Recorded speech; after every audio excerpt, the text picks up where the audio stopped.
Instrumented feedback is another form of feedback we have extensively used, and we have found it to be a great development tool. I've been using instrumented feedback for the last 50 and odd years.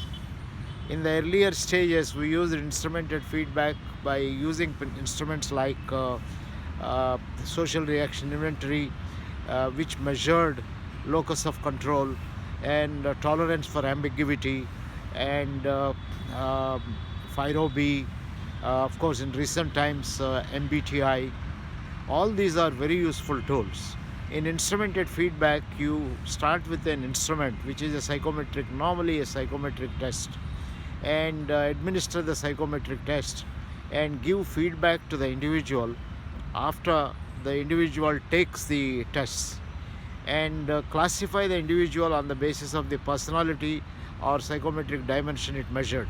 Like, it will tell you whether you are an extrovert or introvert, or intuitive, or whether you are, what is your activity level, whether you believe in internality, externality, and things like that. These concepts, I think, are developed after quite a bit of research, and the concepts have also implications for effective management, effective leadership, being an effective person, and things like that. So most of the time, when you give an instrument, uh, people answer the questions, and at the end of it, you give a talk and suggest the implications for it. I think it is very interesting, and we found in many cases the concepts that are taught are used by people to as anchors and change their behavior.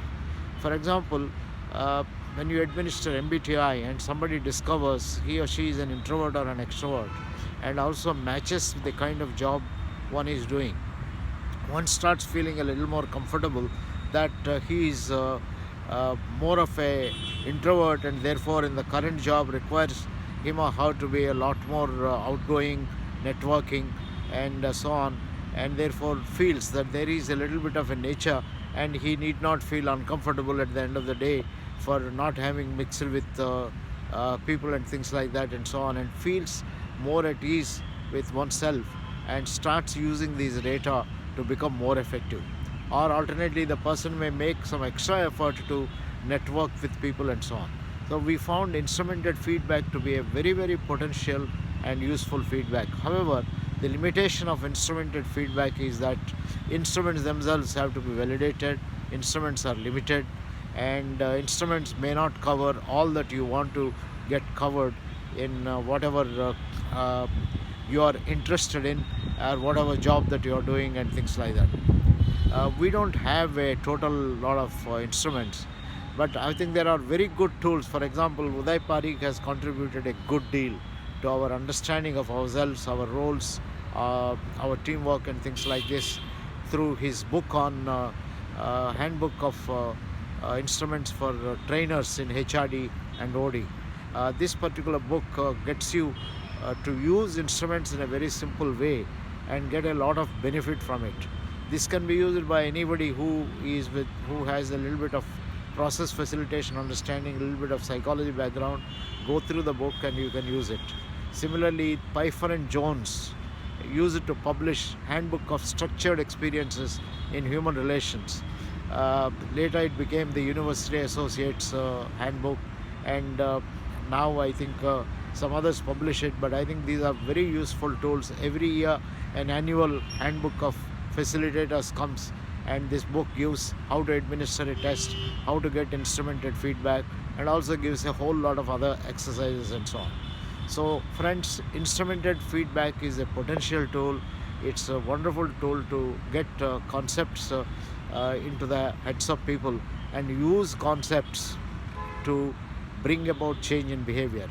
As I mentioned earlier, actions depend on thought, thought depends on the language, and the concepts that are taught in instrumented feedback gives beautiful anchors for you to analyze your behavior and set goals for change in behavior, and so on. So it's a great development tool in the hands of a good facilitator of human behavior, good facilitator of group behavior.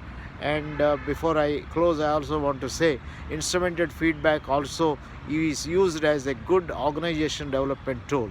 So you can have instruments to measure employee satisfaction, employee engagement, organizational climate, and a whole lot of things. So instrumented feedback is not only meant for bringing change in individuals and their behavior, it also is meant for working and making groups more effective, working organizations more effective, and making the workplace a great place for enjoyment and contributions and things like that.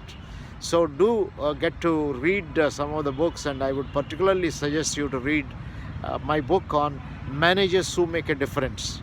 This book is available from Penguin book series or IMA book series, or I have given a lot of instruments in another book called Effective People, again published by Penguin uh, books. In all these, I have talked about a number of instruments which are not necessarily standardized but are based on concepts and tools that have earlier been used as standardized tools. I have done this particularly for the use of anybody who is interested in knowing about psychometric tools and instruments. For example, in my book on managers who make a difference, I have given a scale to measure work values. I have given a scale to measure what Uday Parikh conceptualized at one point of time as role effectiveness, and become a great contributor to whatever role that you are performing, and so on. So all the best from TVRLS, and I hope you will find this useful. Do send us some feedback.